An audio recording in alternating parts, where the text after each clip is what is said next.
Most consumers think that when they submit a dispute, they full documentation gets reviewed in detail. And listen, that's not always how the system is actually structured. Behind the scenes, disputes are actually commonly transmitted through something called the ACDV, or Automated Consumer Dispute Verification Form. This right here is an example of how the actual disputes they actually summarize and transmitted between the consumer reporting agencies and the actual furnisher during the investigation. Now, what most people don't even realize is that furnishers they often receive structured data fields just like these above, right?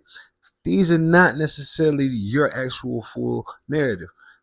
They may receive coded dispute categories, abbreviated reason indicators, or standardized response formats. But look, when we talk about a reasonable investigation, y'all, listen, the law is not abstract. It's actually the center of whether the information being transmitted is complete, accurate, or fairly represented within the actual structured system. Now, if the summary format doesn't fully reflect the actual substance of what the consumer actually submitted, then it actually affects the actual integrity of the entire reinvestigation process. And that's the part most consumers never even see this actual layer. They only see the final result, deleted, updated, verified.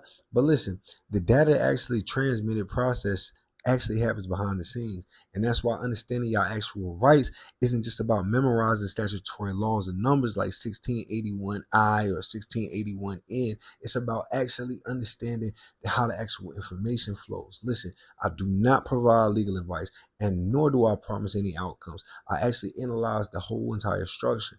Now, if you actually want to understand how your actual dispute history may be affected or may be categorized or transmitted, then listen, I'm opening up 5 paid Credit File Leverage Audit spots this week. Comment the word audit or DM me the word audit only if you're serious.